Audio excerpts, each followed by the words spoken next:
Churachandpurda nauna laicha sandorapagi mipainaringaida dengue na sahi 16 gi nupa macha ama sire. Churachandpur district ki Rongpi village da nauna laicha sandorakpadagi miyoi nimpu yangkhai rom hena LAIONG khangdana narakpadagi miyam mipainaringaida dengue na sahi 16 rom suraba nupa macha ama laikidre. Sahi asigi oina dengue laichana Churachandpurda laikidaba miyoi asina ahanbo iri. Laikidraba nupa macha si Churachandpur gi New Lamka gi Balbeng de gine class 6 tamliba Mahiroi ne nupa macha sina school chatlingaida lambida yamna kanna laihau tawrakpadagi Churachandpur district hospital da laikanaki adubu hospital da laikanaba nangdringaida laikidabane laikidabagi hakchang adu ngarang New Lamka cemetery da lairon chankre dengue laichana sahi 16 rom suraba nupa macha ama laikidaba thaudok matung ngarang malaria department na New Lamka gi Balbeng area da makhatana dengue laicha sandoraktanaba thermal fogging machine sijinaduna fogging kaktoki Churachandpur da haudik kangdagi sandokpa dengue gi virus asi yamna mipainingai oiba tangkak ama yaure mari leinaba department na ngarang nauna dengue gi positive case kungani thoi confirm tawkibaga loinana sahi asida district asida dengue na naba migi masting asi Chatret ka yangkhai gani thoi sure mamang sahida district asida dengue gi positive case punna chahunga kunthra gani thoi thengnaki adubu handak hanadagi saruk ama hengatna haujik fawbada positive case Chatret ka yangkhai ni thoi yaurakpa asina miyamda hena mipaiba faunare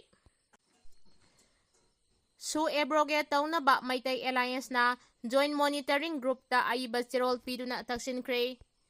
Ngaihak laitana ground rule thugaibagi wafam asina chumba tarabadi Kuki Khulai paiba singa khudek pinariba suspension operation su agreement abrogate taunaba Maitai Alliance na joint monitoring group ta aiba chirol pisinuna taksinkhre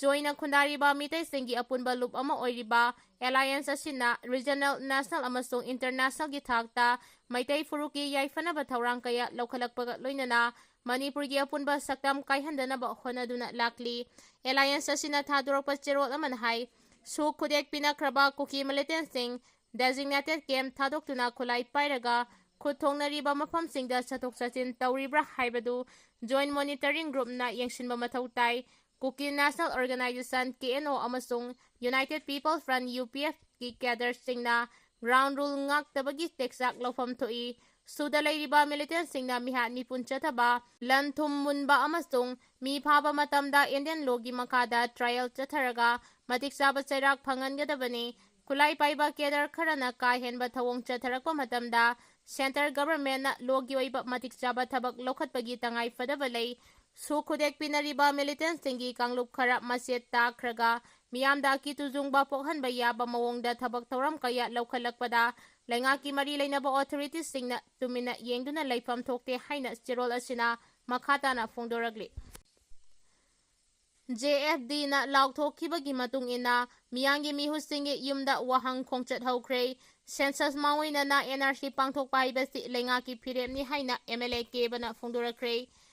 census pangthok tringaida NRC updation tawgadabani haina miyamna sangsiliba khongjangi manungchana JFD na laukthokibagi matung ina kendra-gi oina leiriba miyamgi mihusingda NRC updation gi matangda makoigi karimo leibagi haina wahang hangba khongchat chatpa haukhre khongchat asigi manungchana ngarang miyamna tera sapam leirakta leiba paso asigi MLA sapam keba Elias Konjakesorgi yumda thomjinduna NRC updation ga mari leinana memorandum pisinba yauna masida miyangi mihut ama oina karimo leibagi haina wahang hangkhre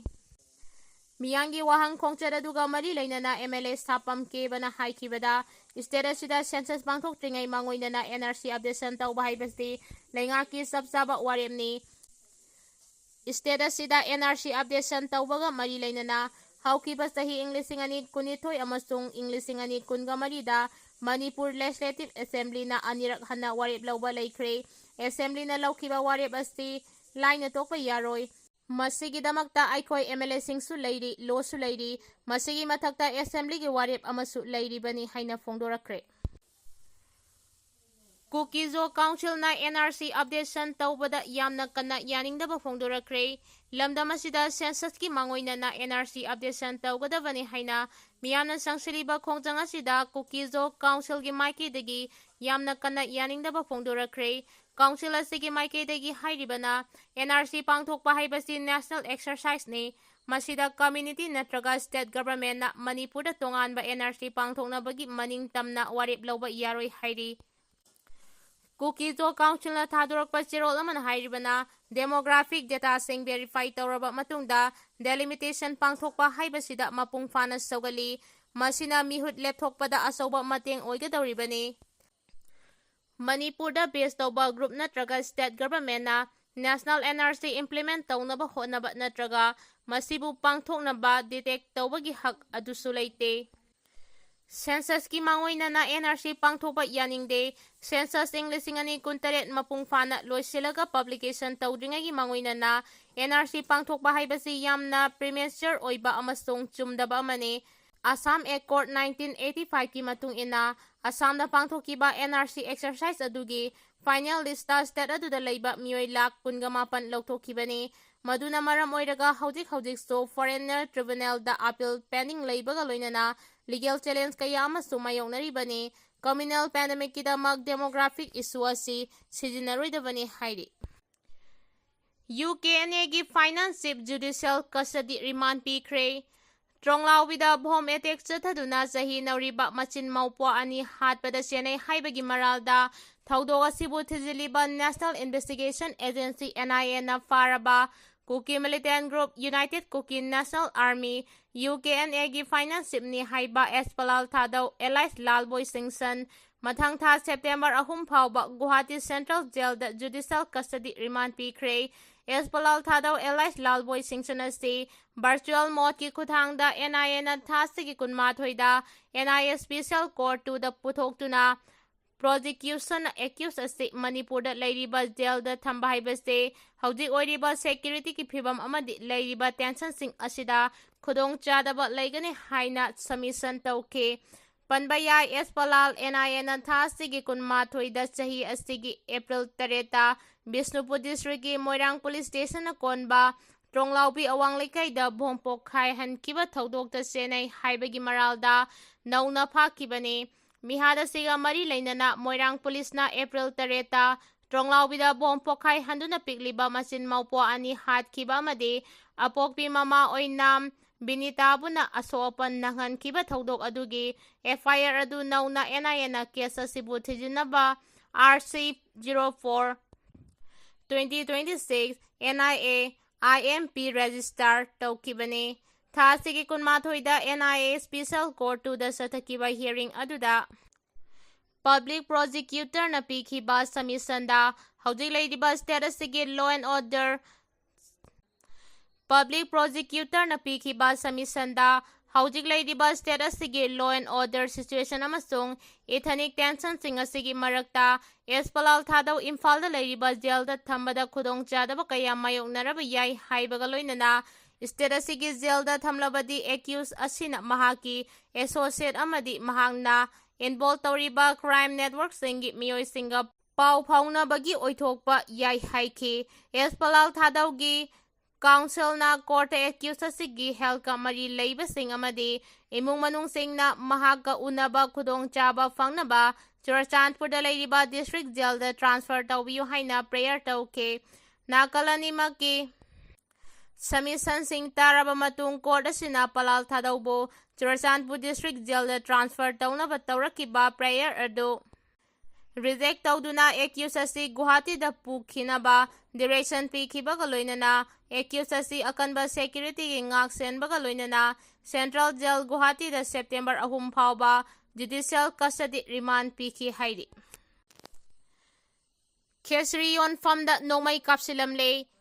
nahan amasung ngarangi lonaba ahing nongyai matung pung 10 rom taba matamda Imphal East ki Porompat Police Station ki manung chanba Kurai Lamlong Kaithel da leiba Khesri yon fam Kaithel amada sakhangdaba singna Nongmei round kaya marum kapsilamle adubu matam aduda hotel aduda mi amata leitaba maramna kana amata di asopan yaukidre amaromda Nongmei kapsilamba thaudok adugi mayokta wakat mifam chathakre sakhangdaba singna Nongmei kapsilamba hotel adu Kurai Lamlong dagi Koizam Jayamati kauba amana famane ꯊꯧꯗꯣꯛ ꯑꯁꯤꯒ ꯃꯔꯤ ꯂꯩꯅꯅ ꯖꯌꯥꯃꯇꯤꯅ ꯐꯣꯡꯗꯣꯛꯈꯤꯕꯗ ꯃꯍꯥꯛꯀꯤ ꯑꯄꯣꯛꯄꯤ ꯃꯃꯥ ꯅꯥꯕꯒꯤ ꯁꯦꯕꯥ ꯇꯧꯔꯒ ꯂꯩꯕꯅ ꯑꯍꯤꯡꯗ ꯅꯣꯡꯃꯩ ꯀꯥꯞꯁꯤꯜꯂꯝꯕ ꯑꯗꯨ ꯀꯗꯥꯏꯗꯅꯣ ꯈꯪꯗꯦ, ꯀꯣꯟꯅ ꯃꯍꯥꯛꯀꯤ ꯍꯣꯇꯦꯜꯗ ꯀꯥꯞꯁꯤꯜꯂꯝꯕꯅꯤ ꯍꯥꯏꯕ ꯈꯪꯈꯤꯕꯅꯤ꯫ ꯊꯧꯗꯣꯛ ꯑꯗꯨꯗ ꯃꯅꯥꯛ ꯅꯛꯅ ꯗ꯭ꯌꯨꯇꯤ ꯇꯥꯔꯤꯕ ꯁꯦꯀ꯭ꯌꯨꯔꯤꯇꯤ ꯀꯥꯡꯕꯨꯅ ꯍꯟꯅ ꯌꯦꯡꯈꯤꯗꯕꯒꯤ ꯃꯔꯝ ꯀꯔꯤꯒꯤꯅꯣ ꯍꯥꯏꯅ ꯄꯦꯟꯗꯕ ꯐꯣꯡꯗꯣꯛꯈꯤ꯫ ꯃ꯭ꯌꯥꯟꯃꯥꯔꯒ ꯕꯣꯔꯗꯔꯒꯤ ꯆꯌꯦꯠꯅꯕ ꯂꯩꯔꯤꯕ ꯑꯁꯤ ꯂꯣꯏꯁꯤꯟꯅꯕ ꯕꯣꯔꯗꯔꯒꯤ ꯂꯝ ꯄꯤꯊꯣꯛꯄꯒꯤ ꯋꯥꯔꯦꯞ ꯂꯧꯕ ꯂꯩꯇ꯭ꯔꯤ ꯍꯥꯏꯅ ꯃꯤꯅꯤꯁꯇ꯭ꯔꯤ ꯑꯣꯐ ꯑꯦꯛꯁꯇꯔꯅꯦꯜ ꯑꯦꯐꯤꯌꯔꯁꯅ ꯐꯣꯡꯗꯣꯔꯛꯈ꯭ꯔꯦ꯫ ꯏꯟꯗꯤꯌꯥ ꯑꯃꯁꯨꯡ ꯌꯨꯝꯂꯣꯟꯅꯔꯤꯕ ꯃ꯭ꯌꯥꯟꯃꯥꯔ ꯑꯅꯤꯒꯤ ꯉꯝꯈꯩꯗ ꯃꯔꯨꯑꯣꯏꯅ ꯃꯅꯤꯄꯨꯔ ꯁꯦꯛꯇꯔꯒꯤ ꯆꯥꯟꯗꯦꯜ ꯗꯤꯁꯇ꯭ꯔꯤꯛꯇ ꯃꯇꯝ ꯁꯥꯡꯅ ꯉꯝꯈꯩꯒꯤ ꯆꯌꯦꯠꯅꯕ ꯂꯩꯔꯤꯕ ꯑꯁꯤ ꯂꯩꯕꯥꯛ ꯑꯅꯤꯅ ꯂꯣꯏꯁꯤꯟꯅꯕ ꯍꯣꯠꯅꯕꯗ ꯕꯣꯔꯗꯔ ꯄꯤꯂꯔ ꯈꯔ ꯅꯧꯅ ꯗꯤꯃꯥꯔꯀꯦꯁꯟ ꯇꯧꯅꯕ ꯍꯣꯠꯅꯔꯤꯕ ꯑꯁꯤꯗ ꯃ꯭ꯌꯥꯟꯃꯥꯔꯗ ꯏꯟꯗꯤꯌꯥꯅ ꯃꯅꯤꯄꯨꯔꯒꯤ ꯂꯝ ꯄꯤꯊꯣꯛꯈꯤꯕ ꯌꯥꯏ ꯍꯥꯏꯅ ꯇꯧꯔꯛꯈꯤꯕ ꯔꯤꯄꯣꯔꯠꯁꯤꯡ ꯑꯁꯤ ꯁꯦꯡꯗꯣꯛꯂꯗꯨꯅ ꯃꯤꯅꯤꯁꯇ꯭ꯔꯤ ꯑꯣꯐ ꯑꯦꯛꯁꯇꯔꯅꯦꯜ ꯑꯦꯐꯤꯌꯔꯁ (MEAꯅ ꯍꯥꯏ ꯃ꯭ꯌꯥꯟꯃꯥꯔ ꯂꯩꯕꯥꯛ ꯑꯃꯗꯤ ꯏꯟꯗꯤꯌꯥ ꯑꯅꯤꯒꯤ ꯃꯔꯛꯇ ꯉꯝꯈꯩꯒꯤ ꯆꯌꯦꯠꯅꯕ ꯂꯩꯔꯤꯕ ꯑꯁꯤ ꯂꯣꯏꯁꯤꯟꯅꯕꯒꯤꯗꯃꯛ ꯇꯥꯡꯀꯛ ꯅꯥꯏꯅ ꯋꯥꯔꯤ ꯁꯥꯅꯔꯤ, ꯑꯗꯨꯕꯨ ꯋꯥꯔꯣꯏꯁꯤꯟ ꯄꯨꯔꯛꯅꯕ ꯍꯣꯠꯅꯕꯗ ꯏꯟꯗꯤꯌꯥꯅ ꯃ꯭ꯌꯥꯟꯃꯥꯔꯗ ꯂꯝ ꯄꯤꯊꯣꯛꯄꯒꯤ ꯋꯥꯔꯦꯞ ꯂꯧꯕ ꯂꯩꯇ꯭ꯔꯤ ꯍꯥꯏꯅ ꯐꯣꯡꯗꯣꯔꯛꯈ꯭ꯔꯦ꯫ ꯔꯤꯄꯣꯔꯠ ꯑꯁꯤꯒꯤ ꯃꯇꯨꯡ ꯏꯟꯅ ꯃꯇꯝ ꯁꯥꯡꯅ ꯏꯟꯗꯤꯌꯥ ꯑꯃꯁꯨꯡ ꯃ꯭ꯌꯥꯟꯃꯥꯔ ꯂꯩꯕꯥꯛ ꯑꯅꯤꯒꯤ ꯉꯝꯈꯩꯒꯤ ꯃꯇꯥꯡꯗ ꯆꯌꯦꯠꯅꯕ ꯂꯩꯔꯤꯕ ꯑꯁꯤ ꯂꯣꯏꯁꯤꯟꯅꯕ ꯍꯣꯠꯅꯕꯗ ꯇꯦꯔꯤꯇꯣꯔꯤꯌꯦꯜ ꯑꯦꯁꯦꯁꯃꯦꯟꯠ ꯇꯧꯗꯨꯅ ꯀꯕꯣ ꯚꯦꯂꯤꯒꯤ ꯂꯝ ꯑꯃꯁꯨꯡ ꯃꯅꯤꯄꯨꯔ ꯁꯦꯛꯇꯔꯒꯤ ꯆꯥꯟꯗꯦꯜ ꯗꯤꯁꯇ꯭ꯔꯤꯛꯀꯤ ꯃꯅꯨꯡ ꯆꯟꯕ ꯃꯣꯜꯆꯥꯝꯗ ꯂꯩꯕ ꯕꯥꯎꯟꯗꯔꯤ ꯄꯤꯂꯔ 53, ꯖꯉꯧꯂꯦꯟꯒꯤ BP 63, ꯈꯨꯝꯂꯣꯠꯀꯤ BP 58 ꯑꯃꯗꯤ ꯈꯨꯝꯀꯣꯠꯀꯤ BP 68 ꯑꯃꯁꯨꯡ ꯖꯣꯜꯗꯥꯝꯒꯤ BP 69 ꯁꯤꯡ ꯌꯥꯎꯔꯤ꯫ ꯃꯔꯝ ꯑꯁꯤꯅ ꯍꯥꯏꯔꯤꯕ ꯃꯐꯝꯁꯤꯡ ꯑꯁꯤ ꯃ꯭ꯌꯥꯟꯃꯥꯔꯗ ꯄꯤꯊꯣꯛꯂꯕꯗꯤ ꯆꯌꯦꯠꯅꯔꯤꯕ ꯉꯝꯈꯩꯒꯤ ꯏꯁꯨ ꯑꯁꯤ ꯂꯣꯏꯁꯤꯟꯕ ꯌꯥꯏ ꯍꯥꯏꯅ ꯑꯦꯖꯦꯟꯁꯤꯁꯤꯡꯅ ꯔꯤꯄꯣꯔꯠ ꯇꯧꯈꯤꯕ ꯂꯩꯈ꯭ꯔꯦ ꯍꯥꯏꯔꯤ꯫ ꯃꯥꯏ ꯄꯥꯛꯇ꯭ꯔꯤꯕ ꯐꯥꯎꯕ ꯈꯣꯡꯖꯪ ꯆꯪꯁꯤꯟꯃꯤꯟꯅꯁꯤ ꯍꯥꯏꯅ ꯀꯣꯀꯣꯃꯤꯅ ꯐꯣꯡꯗꯣꯔꯛꯈ꯭ꯔꯦ꯫ ꯂꯝꯗꯝ ꯑꯁꯤꯒꯤ ꯇꯨꯡꯒꯤ ꯃꯤꯔꯣꯜꯒꯤ ꯌꯥꯏꯐꯅꯕ ꯑꯁꯥꯟꯕ ꯃꯤꯠꯌꯦꯡ ꯂꯩꯕꯥꯛ ꯑꯁꯤꯗ ꯉꯁꯤ ꯃꯤꯇꯣꯞꯅ ꯄꯤꯔꯛꯂꯤꯕ ꯁꯥꯐꯨ ꯑꯃꯗꯤ ꯁꯤꯡꯅꯕ ꯀꯌꯥ ꯑꯁꯤ ꯊꯦꯡꯅꯍꯧꯅꯕꯒꯤ ꯑꯆꯦꯠꯄ ꯐꯤꯔꯦꯞ ꯑꯃ ꯀꯣꯀꯣꯃꯤ ꯑꯃꯗꯤ UNC ꯑꯅꯤꯅ ꯄꯨꯟꯅ ꯌꯨꯅꯤꯌꯟ ꯂꯩꯉꯥꯛꯇ NRC ꯇꯧꯕꯤꯅꯕ ꯃꯦꯃꯣꯔꯦꯟꯗꯝ ꯄꯤꯁꯤꯟꯈꯤꯕ ꯂꯩꯈ꯭ꯔꯦ꯫ ꯉꯁꯤꯃꯛꯁꯨ ꯆꯤꯡ ꯑꯃꯗꯤ ꯇꯝ ꯑꯅꯤꯒꯤ ꯃꯤꯌꯥꯝꯒꯤ ꯈꯣꯜꯂꯥꯎ ꯄꯨꯗꯨꯅ ꯊꯕꯛ ꯇꯧꯔꯤꯕ CSO ꯀꯌꯥꯅ ꯅꯣ NRC, ꯅꯣ ꯁꯦꯟꯁꯁꯀꯤ ꯑꯀꯟꯕ ꯈꯣꯡꯖꯪ ꯂꯦꯞꯇꯅ ꯍꯧꯈꯤꯕ ꯊꯥ ꯈꯔꯒꯤ ꯃꯃꯥꯡꯗꯒꯤ ꯆꯪꯁꯤꯟꯗꯨꯅ ꯂꯥꯛꯂꯤ꯫ ꯍꯥꯏꯔꯤꯕ ꯈꯣꯡꯖꯪ ꯏꯍꯧ ꯑꯁꯤ ꯂꯩꯕꯥꯛ ꯑꯁꯤꯒꯤ ꯇꯨꯡꯒꯤ ꯃꯔꯩꯕꯥꯛ ꯂꯦꯞꯀꯗꯕ ꯑꯃꯅꯤ ꯍꯥꯏꯅ ꯀꯣꯀꯣꯃꯤꯅ ꯂꯧꯏ꯫ ꯈꯣꯡꯖꯪ ꯑꯁꯤ ꯄꯥꯜꯂꯤꯕ ꯂꯩꯉꯥꯛ ꯑꯁꯤꯅ ꯇꯔꯥꯏ ꯇꯔꯥꯏꯅ ꯂꯧꯕ ꯆꯨꯝꯂꯣꯏ꯫ ꯃꯇꯝ ꯆꯥꯔꯤꯉꯩꯗ ꯃꯤꯌꯥꯝꯅ ꯂꯥꯎꯔꯤꯕ ꯇꯥꯜꯂꯤꯕ ꯗꯤꯃꯥꯟ ꯑꯁꯤ ꯅꯤꯡꯊꯤꯅ ꯈꯟꯅꯔꯒ ꯇꯨꯡ ꯀꯣꯏꯒꯗꯕ ꯊꯕꯛ ꯂꯧꯈꯠꯄ ꯆꯨꯝꯒꯅꯤ꯫ ꯑꯗꯨꯉꯩ ꯂꯩꯕꯥꯛ ꯑꯁꯤꯒꯤ ꯍꯧꯈꯤꯕ ꯃꯤꯔꯣꯜꯗ ꯉꯁꯤ ꯂꯩꯕꯥꯛ ꯑꯁꯤꯅ ꯃꯤꯇꯣꯞꯀꯤ ꯁꯥꯐꯨ ꯁꯤꯡꯅꯕ ꯀꯌꯥꯁꯤꯡ ꯑꯁꯤ ꯃꯥꯌꯣꯛꯅꯔꯛꯀꯅꯤ ꯍꯥꯏꯕ ꯃꯤꯠꯌꯦꯡ ꯁꯥꯅ ꯎꯔꯗꯨꯅ ꯃꯇꯝꯗꯨꯒꯤ ꯄꯥꯟꯈꯤꯕ ꯂꯩꯉꯥꯛꯄꯁꯤꯡꯅ ꯏꯍꯧ ꯈꯣꯡꯖꯪ ꯀꯌꯥ ꯆꯪꯁꯤꯜꯂꯝꯈꯤ, ꯑꯗꯨꯕꯨ ꯃꯇꯝꯒꯤ ꯄꯥꯟꯈꯤꯕ ꯂꯩꯉꯥꯛꯄꯁꯤꯡꯅ ꯉꯥꯏꯍꯥꯛꯀꯤ ꯌꯥꯅꯕ ꯆꯠꯊꯈꯤꯕꯅ ꯉꯁꯤꯒꯤ ꯐꯤꯚꯝ ꯑꯁꯤ ꯌꯧꯅ ꯂꯩꯕꯥꯛ ꯑꯁꯤꯅ ꯁꯣꯛꯆꯟꯈꯤꯕꯅꯤ ꯍꯥꯏꯔꯤ꯫ NDAꯅ ꯂꯩꯉꯥꯛꯄ ꯁ꯭ꯇꯦꯠ ꯌꯨꯅꯤꯌꯟ ꯇꯦꯔꯤꯇꯣꯔꯤ 22ꯗ ꯋꯥꯟ ꯅꯦꯁꯟ, ꯋꯥꯟ ꯏꯂꯦꯛꯁꯟ ꯆꯠꯅꯍꯟꯒꯗꯧꯔꯤ꯫ 17ꯁꯨꯕ ꯃꯅꯤꯄꯨꯔ ꯑꯦꯁꯦꯝꯕ꯭ꯂꯤꯒꯤ ꯃꯇꯝ ꯆꯍꯤ 3 ꯑꯣꯏꯔꯛꯄ ꯌꯥꯅ ꯂꯩꯔꯤ꯫ ꯖꯣꯏꯟꯠ ꯄꯥꯔꯂꯤꯌꯥꯃꯦꯟꯇꯔꯤ ꯀꯝꯃꯤꯇꯤꯅ ꯋꯥꯟ ꯅꯦꯁꯟ, ꯋꯥꯟ ꯏꯂꯦꯛꯁꯟ ꯕꯤꯜꯒꯤ ꯃꯇꯥꯡꯗ ꯇꯣꯉꯥꯟꯕ ꯁ꯭ꯇꯦꯠꯁꯤꯡꯒꯤ ꯆꯤꯞ ꯃꯤꯅꯤꯁꯇꯔꯁꯤꯡꯒ ꯋꯥꯔꯤ ꯁꯥꯅꯔꯤꯉꯩꯒꯤ ꯆꯩꯔꯛꯇ NDAꯅ ꯂꯩꯉꯥꯛꯄ ꯁ꯭ꯇꯦꯠ ꯑꯃꯁꯨꯡ ꯌꯨꯅꯤꯌꯟ ꯇꯦꯔꯤꯇꯣꯔꯤ 22ꯒꯤ ꯑꯣꯏꯅꯗꯤ ꯀꯨꯝꯖꯥ ꯏꯪ 2023ꯗ ꯄꯥꯡꯊꯣꯛꯀꯗꯕ ꯑꯦꯁꯦꯝꯕ꯭ꯂꯤ ꯑꯃꯁꯨꯡ ꯂꯣꯛ ꯁꯚꯥ ꯃꯤꯈꯜꯒꯤ ꯃꯇꯝ ꯉꯟꯈꯠꯂꯒ ꯀꯨꯝꯖꯥ ꯏꯪ 2027ꯗ ꯄꯨꯟꯅ ꯄꯥꯡꯊꯣꯛꯅꯕ ꯊꯧꯔꯥꯡ ꯇꯧꯔꯤ ꯍꯥꯏꯅ ꯏꯟꯗꯤꯌꯟ ꯑꯦꯛꯁꯄ꯭ꯔꯦꯁꯀꯤ ꯔꯤꯄꯣꯔꯠ ꯑꯃꯅ ꯐꯣꯡꯗꯣꯔꯛꯂꯤ꯫ ꯃꯇꯝ ꯑꯗꯨꯃꯛꯇꯗ ꯆꯞ ꯃꯥꯟꯅꯕ ꯑꯦꯁꯦꯝꯕ꯭ꯂꯤ ꯑꯃꯁꯨꯡ ꯂꯣꯛ ꯁꯚꯥꯒꯤ ꯃꯤꯈꯜ ꯄꯥꯡꯊꯣꯛꯄꯗ ꯈꯨꯗꯣꯡꯆꯥꯅꯕꯒꯤꯗꯃꯛ ꯃꯇꯝ ꯁꯨꯗ꯭ꯔꯤꯕ ꯁ꯭ꯇꯦꯠ ꯑꯃꯁꯨꯡ ꯌꯨꯅꯤꯌꯟ ꯇꯦꯔꯤꯇꯣꯔꯤꯒꯤ ꯑꯦꯁꯦꯝꯕ꯭ꯂꯤ ꯗꯤꯖꯣꯜꯚ ꯇꯧꯕꯒꯤ ꯋꯥꯐꯝ ꯐꯥꯎꯕ ꯈꯟꯅꯔꯤ꯫ ꯀꯔꯤꯒꯨꯝꯕ NDAꯅ ꯂꯧꯈꯠꯂꯤꯕ ꯊꯧꯔꯥꯡ ꯑꯁꯤ ꯊꯕꯛꯇ ꯑꯣꯟꯊꯣꯛꯇꯨꯅ ꯀꯨꯝꯖꯥ ꯏꯪ 2028ꯗ ꯑꯦꯁꯦꯝꯕ꯭ꯂꯤ ꯑꯃꯁꯨꯡ ꯂꯣꯛ ꯁꯚꯥꯒꯤ ꯃꯤꯈꯜ ꯄꯨꯟꯅ ꯄꯥꯡꯊꯣꯛꯄ ꯇꯥꯔꯕꯗꯤ 17ꯁꯨꯕ ꯃꯅꯤꯄꯨꯔ ꯂꯦꯖꯤꯁꯂꯦꯇꯤꯚ ꯑꯦꯁꯦꯝꯕ꯭ꯂꯤꯁꯨ ꯃꯇꯝ ꯉꯟꯈꯠꯅ ꯗꯤꯖꯣꯜꯚ ꯇꯧꯒꯗꯧꯔꯤ꯫ ꯃꯅꯤꯄꯨꯔ, ꯒꯣꯋꯥ, ꯒꯨꯖꯔꯥꯠ, ꯎꯠꯇꯔ ꯄ꯭ꯔꯗꯦꯁ ꯑꯃꯁꯨꯡ ꯎꯠꯇꯔꯈꯟꯗꯒꯤ ꯑꯣꯏꯅꯗꯤ ꯆꯍꯤ 3 ꯉꯟꯈꯠꯅ ꯑꯦꯁꯦꯝꯕ꯭ꯂꯤ ꯗꯤꯖꯣꯜꯚ ꯇꯧꯔꯕ ꯌꯥꯏ꯫ ꯅꯥꯒꯥꯂꯦꯟꯗ, ꯆꯠꯇꯤꯁꯒꯔ, ꯃꯙ꯭ꯌ ꯄ꯭ꯔꯗꯦꯁ, ꯃꯦꯘꯥꯂꯌꯥ, ꯔꯥꯖꯁꯊꯥꯟ ꯑꯃꯁꯨꯡ ꯇ꯭ꯔꯤꯄꯨꯔꯥꯒꯤꯅ ꯆꯍꯤ 4 ꯉꯟꯅ ꯑꯦꯁꯦꯝꯕ꯭ꯂꯤ ꯗꯤꯖꯣꯜꯚ ꯇꯧꯔꯕ ꯌꯥꯏ ꯍꯥꯏꯔꯤ꯫ NRC ꯑꯞꯗꯦꯠ ꯇꯧꯍꯟꯅꯕ ꯌꯦꯜꯍꯧꯃꯤꯁꯤꯡꯒꯤ ꯗꯤꯃꯥꯟꯗ ꯂꯩꯉꯥꯛꯅ ꯇꯨꯃꯤꯟꯅ ꯂꯩꯁꯤꯟꯕ ꯂꯥꯏꯕꯛ ꯊꯤꯕꯅꯤ꯫ NRC ꯇꯧꯗꯅ ꯁꯦꯟꯁꯁ ꯇꯧꯕ ꯌꯥꯔꯣꯏ ꯍꯥꯏꯕ ꯌꯦꯜꯍꯧꯃꯤꯁꯤꯡꯒꯤ ꯗꯤꯃꯥꯟꯗ ꯃꯅꯤꯄꯨꯔ ꯂꯩꯉꯥꯛꯅ